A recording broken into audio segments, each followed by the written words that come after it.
Hi, I'm Derek Catron, the news editor at PhocusWire, and we're here in Barcelona at the Phocuswright Europe conference. I'm joined here today by Miriam Moscovici, the Vice President of Partnerships and Intelligence at BCD Travel, and Mat Orrego, the CEO of Cornerstone Information Systems. Thank you for joining us in the PhocusWire studio. Thanks for having us. So coming out of the pandemic, we've seen a lot of trends that some would put forward as the new normal for business travel. Bleisure, remote work, shifts in international or domestic travel. From what you're hearing, what trends, if any, do you think will really stick?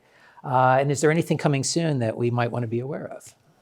Yeah, I think a lot has changed since the pandemic and recovery of it. The way we work has certainly changed. Where we work has changed, and so thus how we travel has changed tremendously. I mean, we're just seeing more event type of driven travel, more people coming together in order to bring teams together because they can't really be together as they used to be. And so travel's kind of, business travel especially, has just fundamentally changed. What do you think, Miriam? I mean, maybe I'll come from a little bit different angle. I think during the pandemic, we had a huge onslaught of folks working from home or relocating and that type of thing. But now we read the newspaper, right? We see the news. Many business owners are calling their employees back into the office. So I think that work remotely trend or that era, I think that's kind of coming to a little bit of a close, and you're really just going to see that happen in certain types of lifestyle careers or certain industries where they have to make that available to attract talent. But I think overall, I think the remote work, even kind of the bleisure angle, these are things that what we find with large managed programs or medium managed programs is they don't want to touch these issues in their travel policy. Right. So while they might want to extend these sort of benefits to their employees, they're certainly not addressing them in any sort of formal way. They're very concerned about exposure to new risk that they weren't otherwise exposed to. I will say one thing around the remote work and bleisure is that, we shifted from an idea of travel risk management or traveler risk management to people risk management.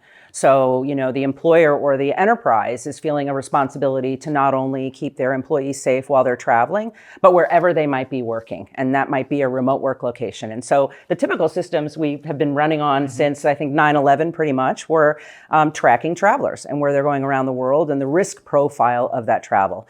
And now enterprises are looking at how do they track the location, not track the location, that's a provocative way to say it, but how do they maintain situational awareness of all their employees regardless of where they are? And that requires some retooling of some technology to make that a reality. It was a lot especially easier with the fragmentation, of content, booking, NDC being one of those for sure. And that's true. And what I find interesting, Miriam, is that the policy itself is now run by the exception. Everyone's running the exception to the policy, just trying to accommodate, the coming back to the office, who gets to come back, who doesn't get to come, where are they traveling from, what are the different policies. So it's difficult. That used to have some uniformity in policy, and now you don't.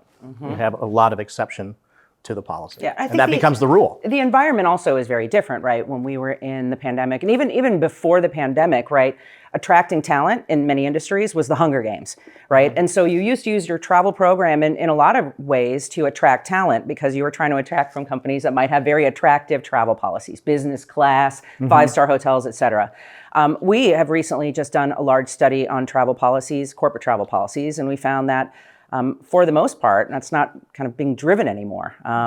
There isn't so much of that need. The economy is different. Their ability to attract talent is increased quite a bit in the last couple of years. And so we found that the most part, travelers aren't even consulting a travel policy as to whether or not they want to join a company. And companies aren't required to submit a copy of the travel policy along with an offer letter. And that was very common in 2019. That the nature of your policy, whether you allowed all sorts of benefits, help you attract talent. And now it's really not figuring into the equation. Corporate travel programs are highly fixed right now on savings and compliance. Duty of care and travel risk management is always their number one priority.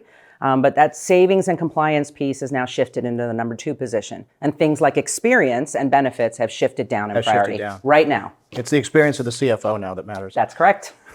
that's who matters the most. Funny way to say it, yes.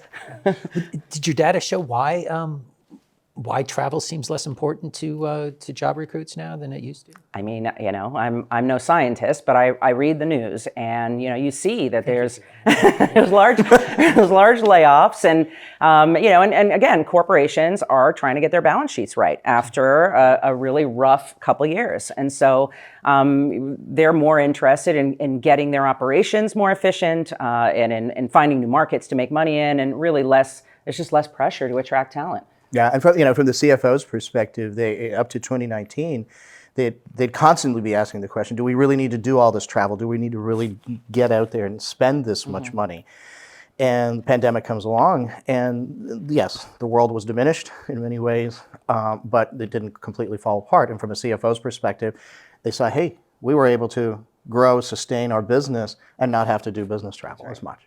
And so now they're going like they're validated in a lot of ways. But and echoing what he said earlier is there is a piece. I mean, business travel in general has come back, right? We're pretty much at the levels pre-2019. I think only the APAC region is still lagging. They're I don't know 6, 8, 9 months behind kind of the openings. We still have very limited traffic from places like China to the U.S., et cetera.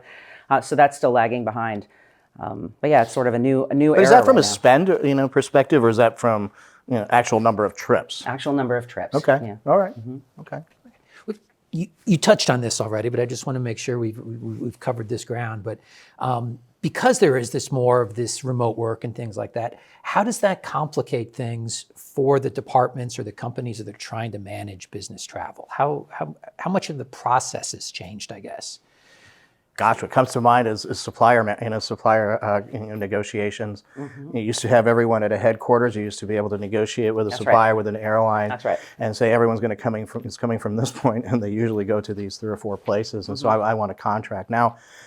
It's all over the place.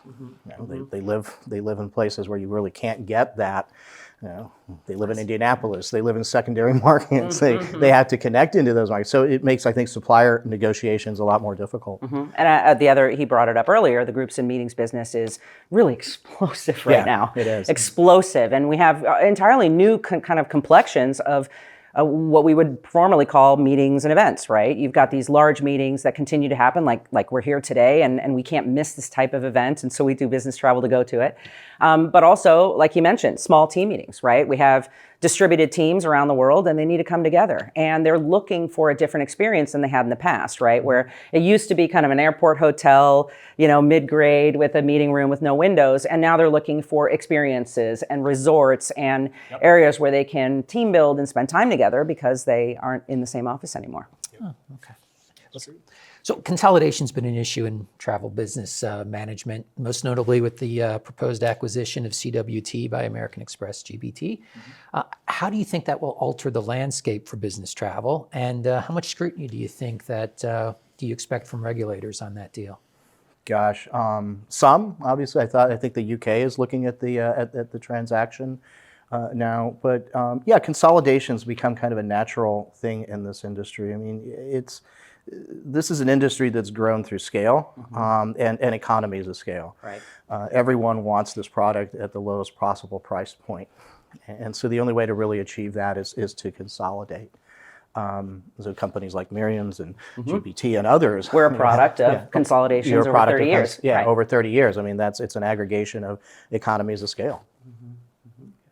Yeah, I think another issue around this is it does sort of allow for a little bit of differentiation, right? And I think you're going to continue to see it, right? We've had a number of new entrants, more technology-based TMC models, right? Where the reality is, if you want to go after a mid-sized business, multinational business, global, large enterprise business, you need to have travel agencies in every country that can work on your behalf and service on your behalf and work in the languages that you need. And so I think we're going to continue to see it. We're going to continue to see, as these digital players really need to get into the servicing business, they're going to continue looking at some of those smaller TMCs left available around the world to help them be supported. And from a BCD perspective, we think it sort of allows us to differentiate, right? We now have a TMC that's a behemoth. Still to be determined what they're going to do with the numerous brands that they have and how that's going to maybe change or not change. But buyers are going to be able to see a difference between kind of a behemoth, very large TMC to someone more in the BCD, maybe FCM type size, and on downwards, and they'll be able to make that kind of choice as to what type of TMC they really want to work with. So I think it's really exciting, and I think it shows the business is healthy and good, and people want to be in it. Yeah, the choices they have are really interesting, because I work with a lot of TMCs, and so from my vantage view, I'm able to see the kind of the differences that each of them, good differences that each of them bring to bear, in the customers that they have. But yeah, they go back and forth. Customers go from one to the other at times, but the retention has been strong, I think, across many of those. So they kind of match themselves. Okay. Well, speaking of news, other news coming out of American Airlines with the NDC, and I know you weren't surprised, but what do you think comes next? Gosh, hopefully a better experience with business travel coming from American Airlines. I'm hoping that comes next. It seems to indicate that that's what they want to do. I think they disenfranchised a lot of their very loyal customers over the years, so I think that it's a bit of a restart for them.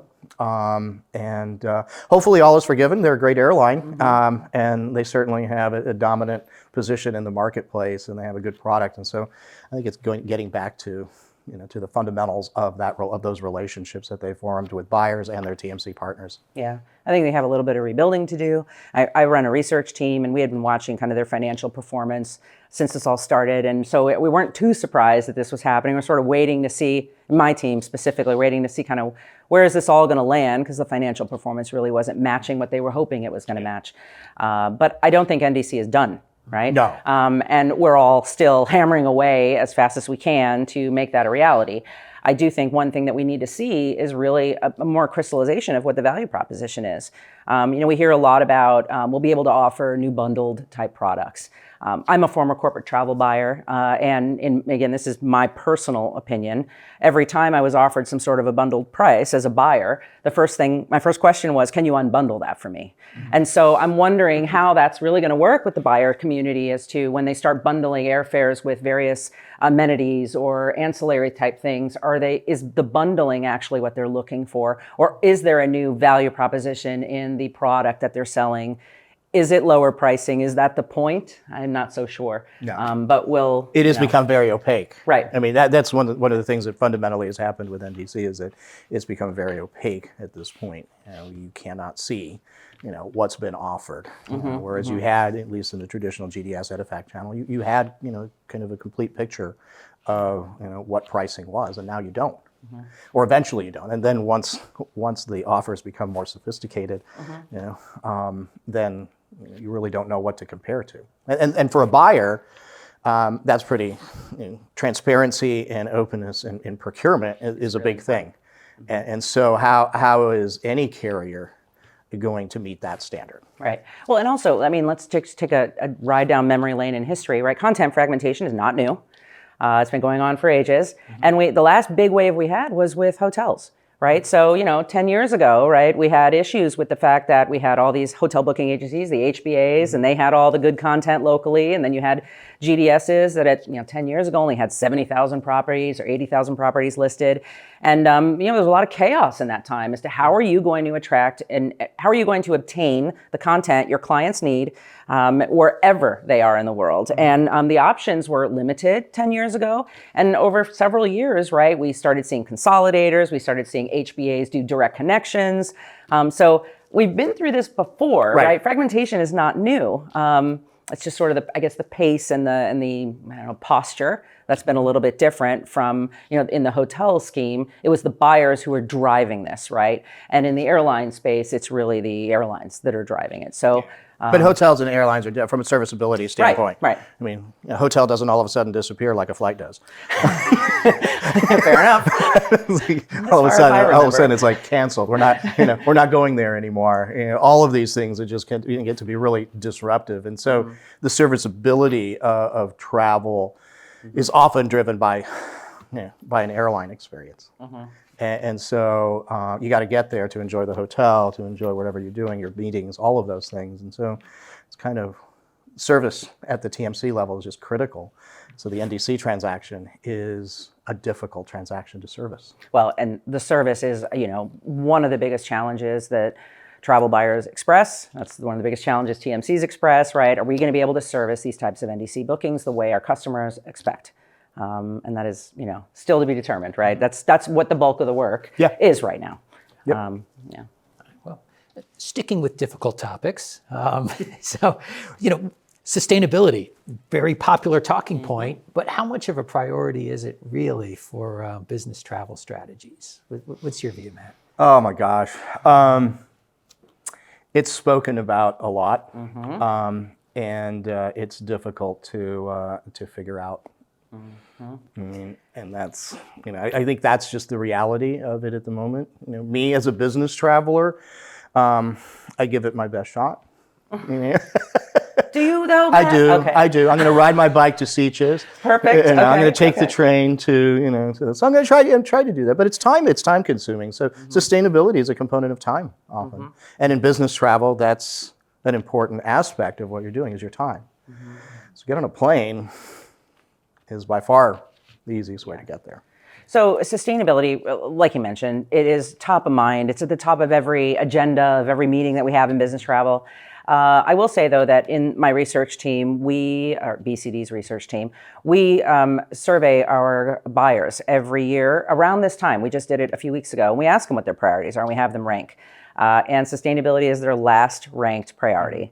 Again, I mentioned duty of care is top, savings and compliance is next. We get to traveler experience a little farther down. Sustainability is the last priority. I don't think, though, that that's the whole story.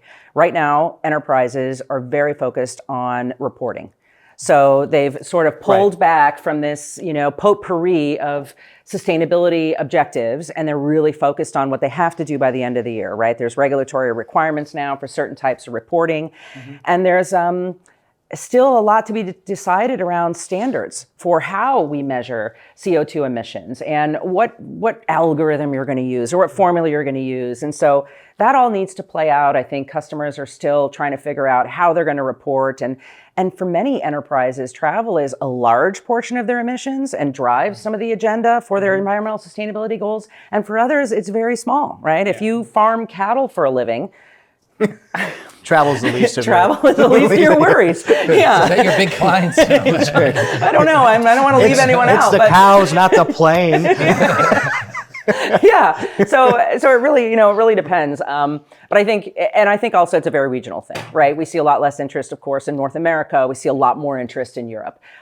We see all sorts of different behaviors in travelers and how they are sustainable. So, North Americans are much less likely to take public transportation, but they are more likely to hang their towel up in the hotel, right? Yeah. So there's little behaviors that are a little bit different. Every region finds their own way to try to be a little more sustainable.